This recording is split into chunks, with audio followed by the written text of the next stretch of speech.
Hello viewers, আসসালামু আলাইকুম। আজকে আমরা চলে আসলাম শাহ হোটেলে, সেই নামি দামি শাহ হোটেল।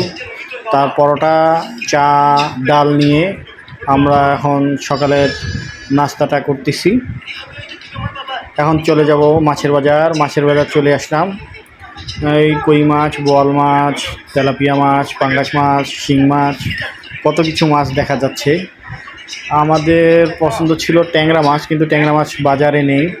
তাই চিন্তা করলাম কী মাছ নেই, নিয়ে ফেললাম কই মাছ। নিলাম কই মাছগুলো বড় বড় ছিল, সবগুলো মাছ জীবিত ছিল।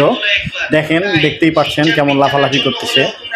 তাই আমরা কই মাছের দামটাও কম ছিল আজকে বাজারে। এমনি হলে 300, 350, 400 টাকা কেজি হয়, সেখানে আমরা মাত্র 160-170 টাকা কেজিতে পেয়ে গেছি।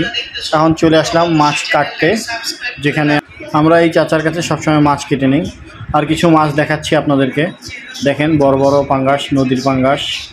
তারপর এই এটা হচ্ছে চাচার ভাগিনা, অনেক ছোট বয়সে। তার বাবা দুটো বিয়ে করেছে, সংসার চালাতে পারছে না, তাই বাচ্চাগুলোকে বড় দুইটা ছেলেকে এই দোকানে দোকানে দিয়ে দিয়েছে। সে এখন দেখেন কত সুন্দর করে মাছগুলো কাটতেছে। তার এক্সপিরিয়েন্স ভালোই হয়েছে বাচ্চাটার, যে মাছ কাটার এক্সপিরিয়েন্সটা অনেক সুন্দর। কী সুন্দর করে ছিলতেছে। বাচ্চাটা ছোট বয়সে এই সংসারের বোঝা ঘাড়ে নিয়েছে। তার বাবা দুটো বিয়ে করে এখন কি করবে, বাচ্চাদেরকে খাওয়াইতে পারতেছে না, সে এখন দোকানে দোকানে দিয়ে দিয়েছে। এখন চাচা শিং মাছ বাইর করছে, শিং মাছ কাটতেছে। এর ভিডিও এই পর্যন্তই। সবাই ভালো থাকবেন, সুস্থ থাকবেন। আল্লাহ হাফেজ।